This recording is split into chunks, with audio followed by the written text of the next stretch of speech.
नमस्कार दोस्तों, pure banking में आपका स्वागत है।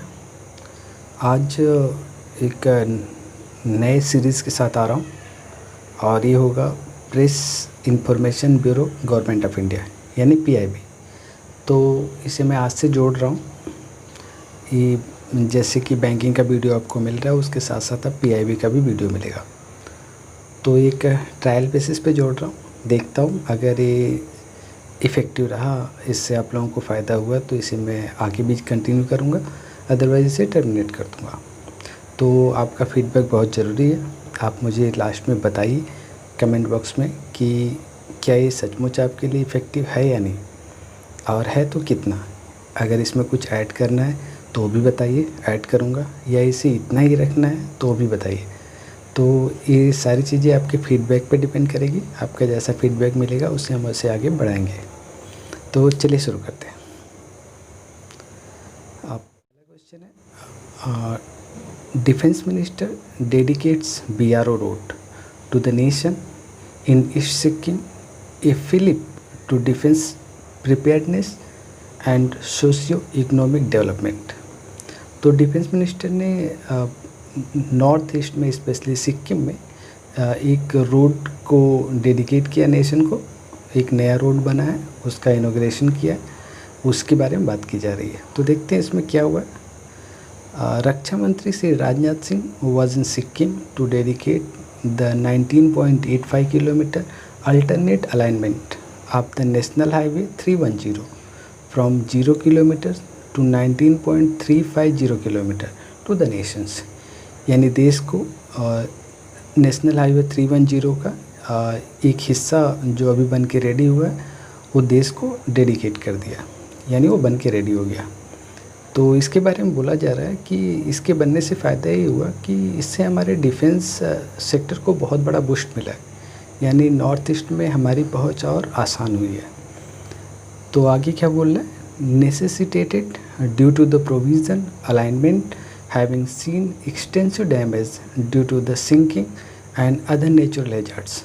The road serves as an important link to bolster defense preparedness in the Nathula sector in particular and in whole of East Sikkim in general. तो वहाँ की जो रोड है वो बहुत जल्दी ख़राब हो जाते हैं, क्योंकि वैसी नेचुरल हैजार्डस है वहाँ पे, पहाड़ी एरिया है, बर्फीला एरिया है, इस वजह से रोड टिक नहीं पाते। तो उस सिचुएशन में इस तरह के रोड का बनना वहाँ के डिफेंस के लिए बहुत ही अच्छा संकेत माना जाता है। डिफेंस जो प्रिपेयरनेस हमारी है, जो हम तैयारी कर रहे हैं नाथुला सेक्टर के आसपास, उसको एक और बूस्ट मिलेगा। हमारी तैयारी और बेहतर हो पाएगी, हमारी पहुँच चाइना बॉर्डर तक और आसान हो पाएगी। हमारा सिक्किम एरिया है, उसे हम चिकन नेक भी कहते हैं। तो एक बहुत ही सेंसिटिव एरिया है जिस पे चाइना की हमेशा नज़र होती है। तो वहाँ तक हमारी रीच जितनी ज़्यादा होगी, हम सिक्किम को उतना सेफ रख पाएंगे। तो इस एंगल से भी ये रोड काफ़ी इम्पोर्टेंट है। तो इसके बारे में थोड़ा और देखते हैं। Road constructed by border roads organisation. अच्छा, ये जो रोड बनाया गया है वो बीआरओ के द्वारा बनाया गया है। तो अब बीआरओ न्यूज़ में है, तो बीआरओ के बारे में थोड़ा देखते हैं, बीआरओ आखिर है क्या। तो बीआरओ के बारे में ये कि डायरेक्टर जनरल इसके lieutenant general Harpal Singh, headquarter इसका न्यू दिल्ली में है, founder Jawaharlal Nehru, date and place of establishment 7 May 1960, budget है $732 million, parental organisation ministry of defence, यानी मिनिस्ट्री ऑफ डिफेंस के अंडर में काम करता है। इसका ये सिंबल है, इसमें देखिए लिखा है श्रमेण सर्वम साध्यम, ये इसका स्लोगन है बीआरओ का। तो इस न्यूज़ में इतना ही। अगला न्यूज़ देखते हैं। PM to inaugurate national conference on vigilance and anti corruption. PM national conference on vigilance and anti corruption को इनॉग्रेट करेंगे। कब करने वाले हो? The Prime Minister Sri Narendra Modi will inaugurate the National Conference on Vigilance and Anti-Corruption on the theme Satark Bharat Samriddh Bharat, Vigilant India, Prosperous India at 4:45 p.m. on 27th October 2020 via video conferencing. तो 27 October को 4:45 शाम को PM इसका inauguration करेंगे, national conference and vigilance का। इसमें इसका जो थीम रखा गया है वो सतर्क भारत समृद्ध भारत है, यानी विजिलेंट इंडिया प्रॉस्पेरस इंडिया इसका थीम है।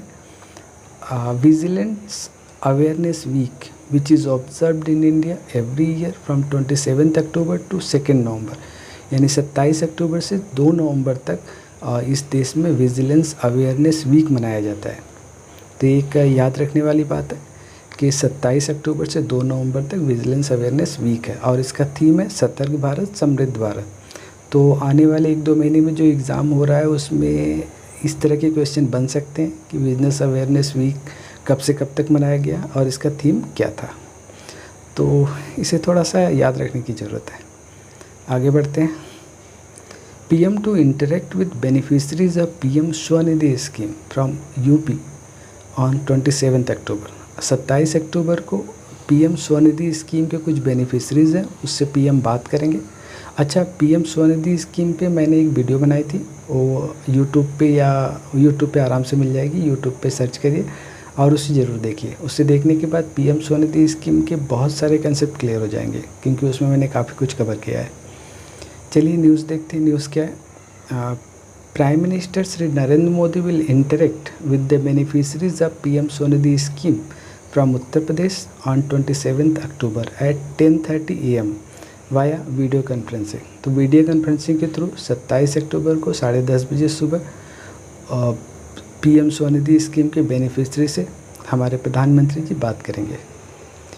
Chief minister of Uttar Pradesh will also be present on the occasion. हम यूपी के CM भी वहाँ पे प्रेजेंट रहेंगे इस समय जब ये होगा। तो PM street vendors Atmanirbhar Nidhi scheme was launched on 1 Jan 2020 to help poor street vendors impacted by कोविड-19 रिज्यूम लाइवलीहुड एक्टिविटीज़।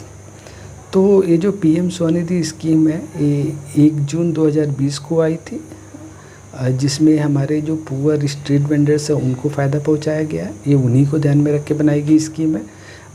ऐसा इसलिए हुआ क्योंकि कोविड-19 में उनकी हालत ख़राब हो गई थी, उनका व्यापार ठप पड़ गया था। तो उन्हें फिर से उनकी लाइफ को फिर से रिज्यूम करने के लिए, यानी फिर से पटरी पे लाने के लिए इस स्कीम को लाया गया।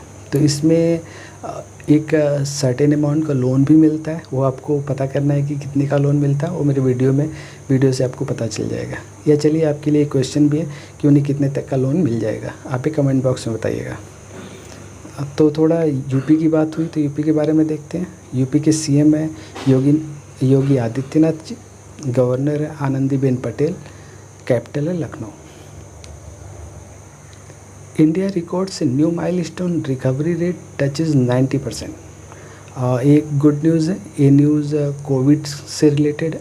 एक्चुअली कोविड में जो हमारा रिकवरी रेट 90% हो चुका है आज की डेट में, और जो एक्टिव केस है वो 8.5% है। टोटल पॉजिटिव केस का 8.5% अभी एक्टिव केस है।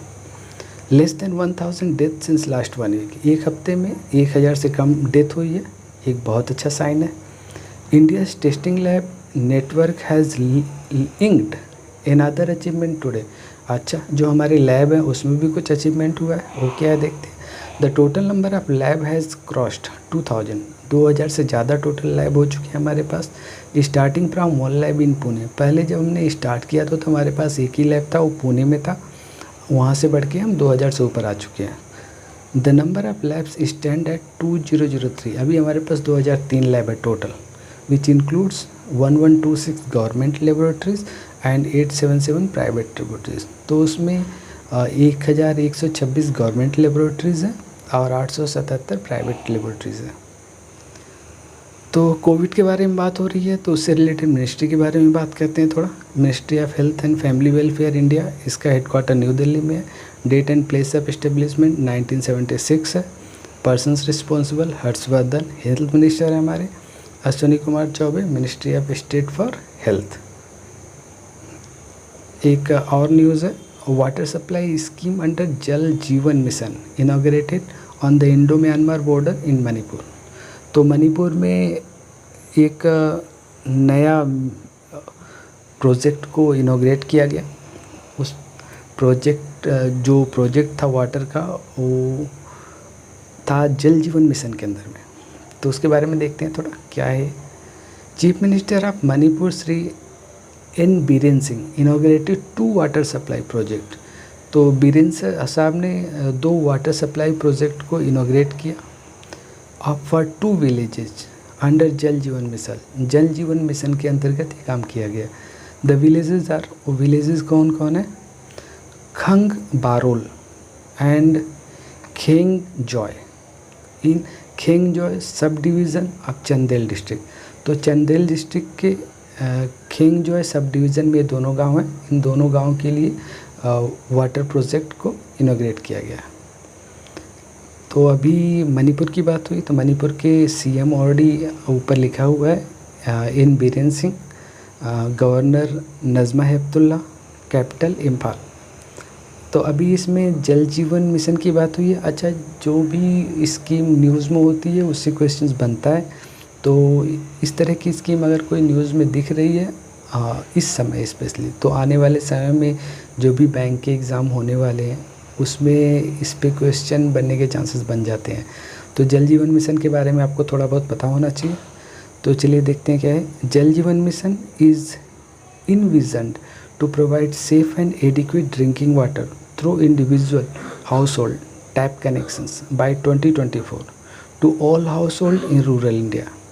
तो इस जल जीवन मिशन का टारगेट ये है कि 2024 तक स्पेशली रूरल इंडिया में हर घर को स्वच्छ पानी दिया जाए।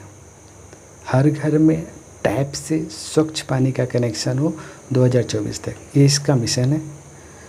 तो department of drinking water and sanitisation ministry of Jal Shakti के अंडर में काम करता है। श्री गजेंद्र सिंह शेखावत इसके मिनिस्टर हैं, मिनिस्टर ऑफ जल शक्ति गजेंद्र सिंह शेखावत जी हैं। तो इसमें इतना ही। पीआईबी में आज के पीआईबी को मैंने कवर करने की कोशिश की है।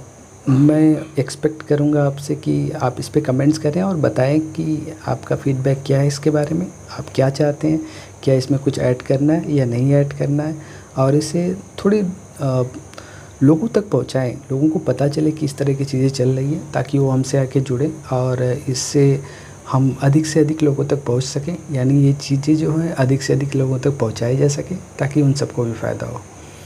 तो पीआईबी में आज के लिए इतना ही। Thank you very much.